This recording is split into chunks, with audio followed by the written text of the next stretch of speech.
Palabra y vida. Con el padre Manuel Horta, desde Sevilla.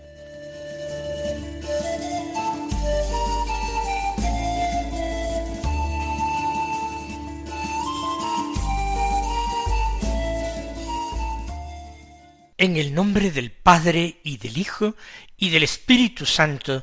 Amén. Alabados sean Jesús y María. Muy buenos días, queridos amigos, oyentes de la Radio de la Virgen, de Radio María, y seguidores del programa Palabra y Vida, al cual ahora mismo damos comienzo. Es hoy el Día del Señor, es el domingo 12º del tiempo ordinario. Y este domingo es 23 de junio. Como recordábamos, ya ha empezado el verano. Ha empezado este tiempo que para algunos acerca ya las vacaciones, el descanso.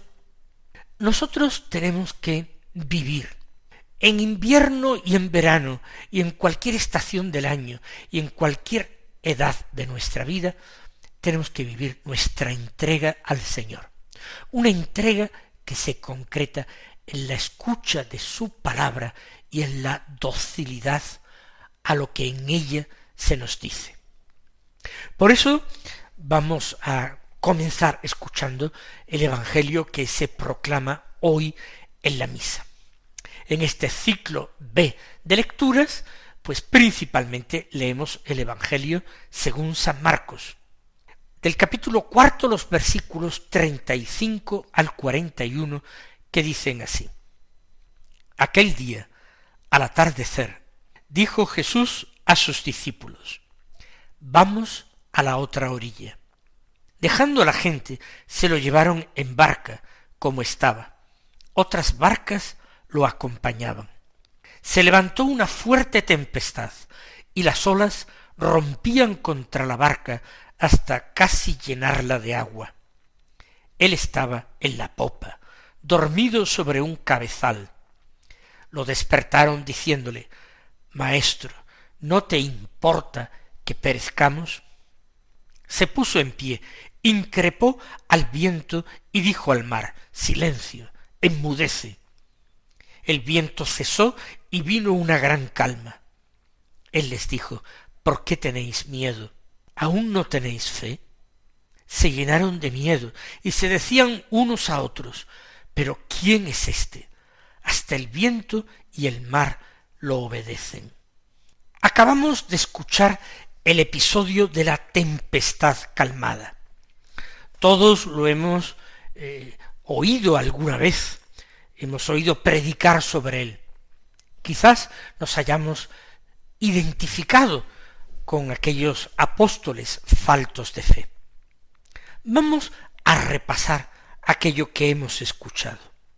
En primer lugar, el mandato de Jesús: vamos a la otra orilla. Y el Señor no da explicaciones de por qué. Tienen que dejar a la gente. Pero si aquí hay gente que puede escuchar al Señor, ¿por qué pasar a otra orilla donde tal vez no encontremos a nadie? O a personas hostiles. ¿Por qué ese cambio? El Señor, en nuestras propias vidas y en las vidas de nuestras comunidades, tanto eclesiásticas como civiles, el Señor a veces actúa de una forma que no comprendemos, de una forma que, según nuestros criterios humanos, no es una forma lógica, no es una forma eficaz de actuar. Y hay que seguirle a pesar de todo, a pesar de que no comprendamos porque Él dice una cosa u otra, manda esto o aquello, o nos invita a cambiar el rumbo del camino que seguíamos.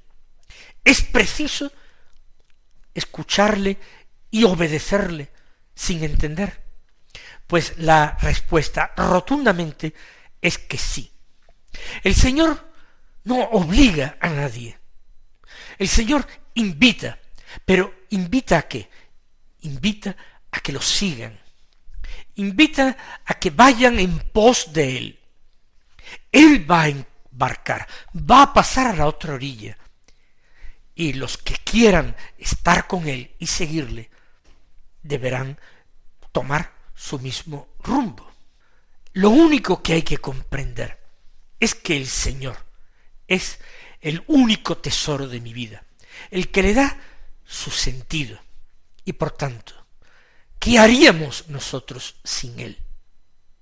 El Señor no es un filósofo que busque discípulos a quienes inculcarles su doctrina. El Señor es precisamente el que tiene todos los derechos sobre nosotros, como creador nuestro que es, y también como redentor nuestro que es. Primero hay que seguirle, después, paso a paso, en ese seguimiento, iremos entendiendo y descubriendo esos planes amorosos de salvación, planes de vida, planes, en definitiva, de felicidad sin fin para cada uno de nosotros. Y de hecho, en esta ocasión, según el relato de San Marcos, los apóstoles, al menos ellos, no se resisten. Lo llevaron en barca como estaba.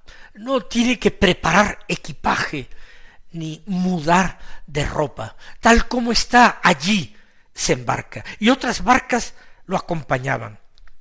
Todos los apóstoles quizás no cabían en la misma barca y tuvieron que utilizar más de una. Quizás otros, de los que no eran apóstoles sino discípulos, también quisieron seguirle.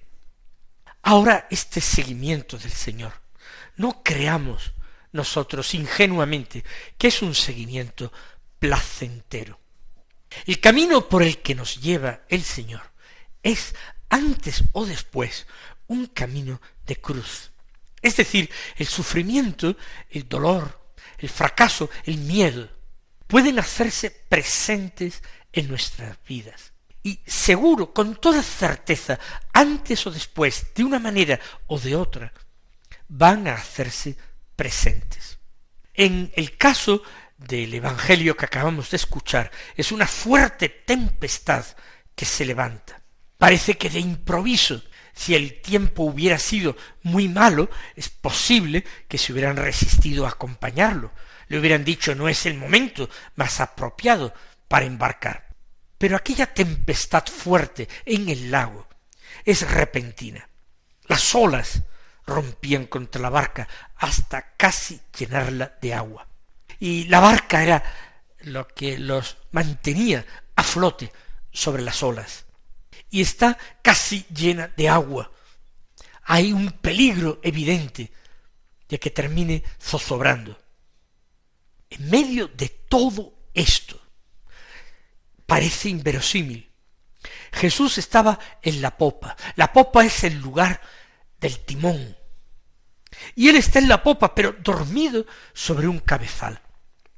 De nuevo resulta casi inverosímil, en medio de aquella agitación, de los tumbos que daría la barca, azotada por las olas, llevada de acá para allá. ¿Cómo era posible, humanamente, que él pudiera conciliar el sueño? Dormía en popa. El Señor, cuando embarca con sus discípulos, siempre se sitúa atrás en la popa, en el lugar del timón, porque es a él a quien le compete dirigir el rumbo de la nave. Así en la Iglesia. El Señor también en nuestra Iglesia y en nuestras comunidades eclesiales. Parece que el Señor se ausenta, parece que el Señor duerme. Podríamos sacar una conclusión desacertada, profundamente desacertada y triste, de que el Señor se desinteresa por nosotros. Y nada más lejos de esto. El Señor quiere que ejercitemos la fe y todas las virtudes. Y las virtudes precisamente se ejercitan en la prueba. Igual que físicamente los músculos de una persona se desarrollan y se fortalecen en la medida en que se utilizan, y por eso se practican los ejercicios gimnásticos, en esa misma medida también las virtudes se robustecen, se fortifican, en la misma medida en que hay que ponerlas por obra. El Señor quiere que la fe de sus discípulos crezca, que la confianza en Él sea cada vez más firme y más fuerte, que aprendan por experiencia que embarcarse con Jesús no supone nunca pérdida ni ruina, sino que por el contrario, embarcarse con el que es luz del mundo y la vida y el camino y la verdad es siempre el éxito más rotundo.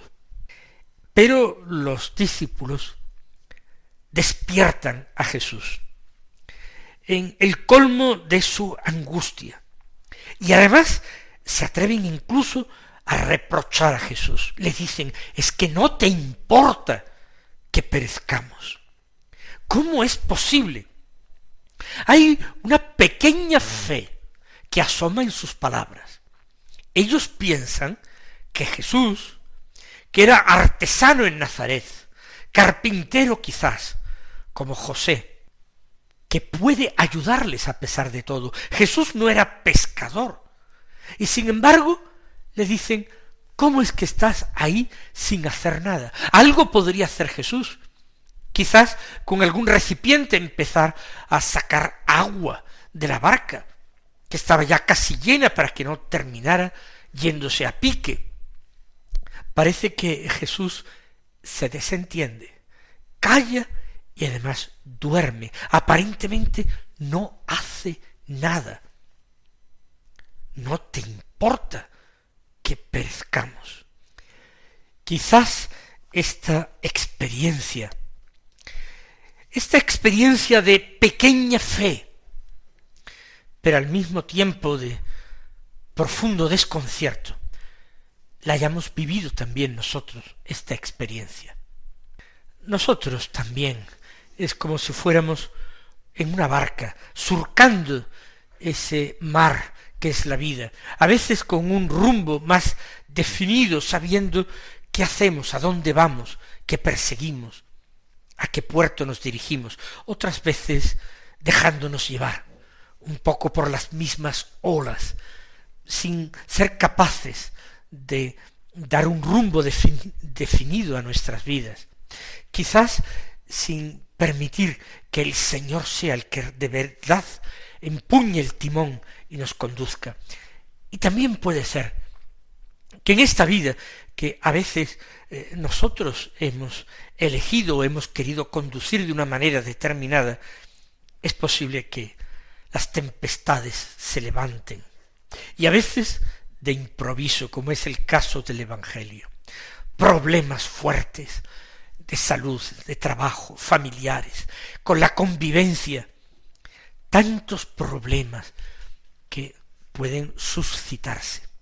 Y entonces nuestra pequeña fe hace que nos acordemos entonces de Jesús. Y pensamos que Jesús debería hacer algo, debería despertar, debería dirigirnos una palabra de consuelo y debería solucionar la situación. No lo creemos en el fondo. Somos muy duros para creer en la posibilidad de los milagros. Nos resistimos a entregar toda nuestra confianza en el Señor. Pero así todo, nuestra desesperación hace que a veces en esas situaciones le invoquemos. El refrán popular dice que uno se acuerda de Santa Bárbara cuando truena.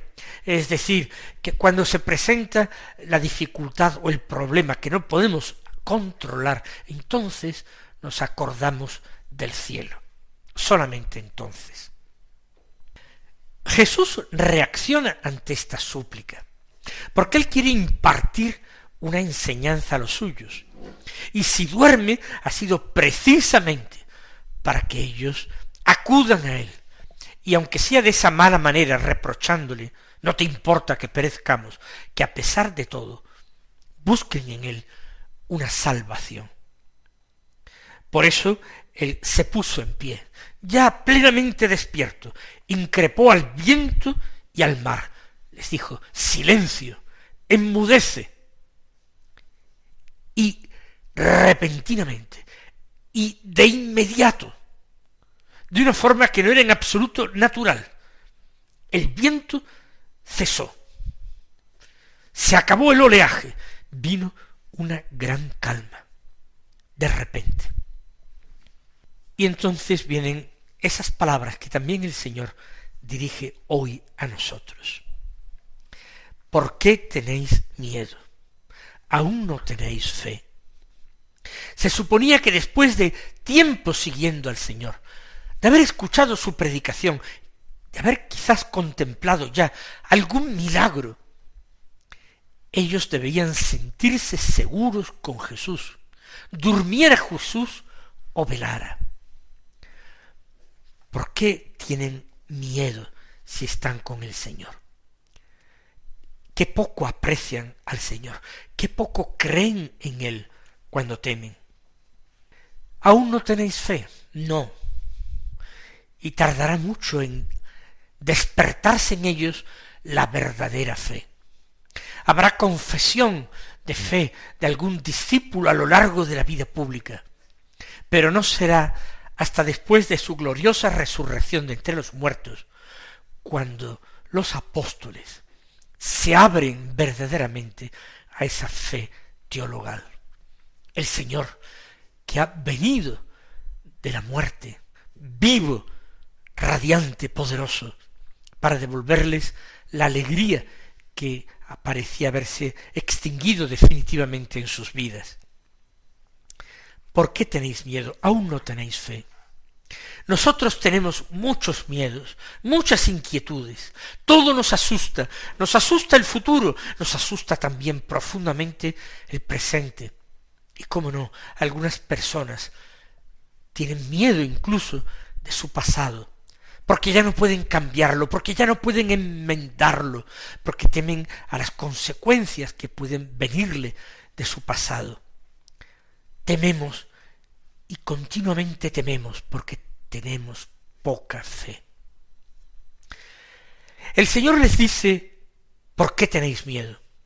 ¿Cuál es la reacción de ellos? Se llenaron de miedo. Pero ¿cómo es posible? Si el Señor precisamente ahora los ha salvado, se ha calmado el viento y el oleaje, están a salvo, y el Señor les dice: ¿por qué tenéis miedo? Pues ahora vuelven a sentir miedo, por otra cosa distinta. Ahora ya no tienen miedo de la tempestad, no tienen miedo a la muerte que les acecha. Ahora sienten un temor profundo a lo desconocido. Tienen un temor profundo a la acción de Dios. ¿Quién es este?, se preguntan. ¿Quién es este? Ellos creían que era un gran maestro que les hablaba de Dios, quizás un auténtico profeta. Pero ¿qué hombre es capaz de mandar y ser obedecido por la naturaleza, por el viento y por el oleaje? ¿Quién es este? Se está ya en presencia de algo que sobrecoge, porque es sobrenatural.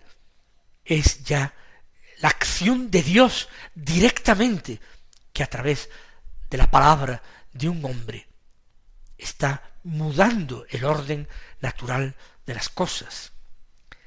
Se llenan de un miedo diferente, un miedo que es reverencia, que es un replantearse su vida y su seguimiento. ¿A quién estamos siguiendo nosotros?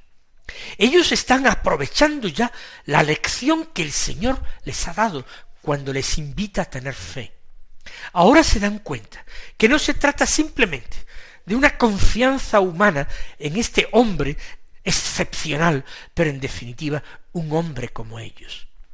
Ahora la fe de la que se habla es la fe religiosa, es la fe en Dios. y no haber confiado en Jesucristo se está identificando con no haber tenido fe en Dios. Por eso, ¿quién es este? Puede caber en cabeza humana que Dios se haya hecho hombre. El misterio de la encarnación aún no les había sido revelado. Por tanto, aquello es inconcebible. Es el momento de las preguntas, pero al mismo tiempo reconocen y aceptan aquello que han visto. No ha sido un juego de manos. No se han engañado, no les han engañado sus sentidos. Efectivamente, el viento y el mar le han obedecido. Hasta el viento y el mar lo obedecen, comentan ellos. ¿Quién es este? Es un momento, el resto de la travesía hasta la orilla a la que Jesús les ha llevado, es un momento de reflexión, de profunda reflexión acerca de lo que ellos están viviendo, porque ellos han sido elegidos por ese hombre, Jesús, y han sido elegidos para algo. Ahora entienden perfectamente por qué Jesús, de improviso, y aunque pareciera poco lógico humanamente hablando, ha dicho: pasemos a la otra orilla. No se trata solamente de la otra orilla del lago. Hay otras orillas a las que también Jesús nos envía a nosotros mismos. Que pasemos de la orilla de la infidelidad y de la desconfianza a la orilla de la fe. Que pasemos de la orilla del miedo a la orilla de la serena seguridad, a la orilla del abandono en Dios, que vela siempre por nosotros, que se ocupa de nosotros, que nunca se desentiende, de quien nunca podremos decir nosotros: ¿acaso no te importa que perezcamos? No. Vamos a dar gracias a este Señor que en nuestra vida nos ofrece tantas ocasiones de embarcarnos con Él y de cambiar de orilla. Hoy mismo, ante esta escucha de la palabra de Dios, nosotros estamos siendo actualmente invitados y el Señor aguarda nuestra respuesta. Lo hace con la paciencia que lo caracteriza. El Señor espera nuestro momento, se compadece de nuestras pobrezas humanas y espirituales. El Señor condesciende con nuestra debilidad. Que hoy sepamos darle la respuesta que Él merece, la que Él espera, la que brota del corazón, para decirle: Señor, contigo a donde quieras, pero no me abandones jamás. El Señor os colme de sus bendiciones y hasta mañana si Dios quiere.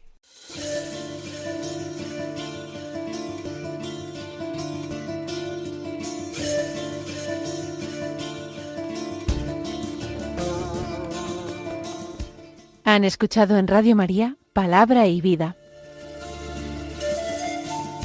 un programa que dirige el Padre Manuel Horta.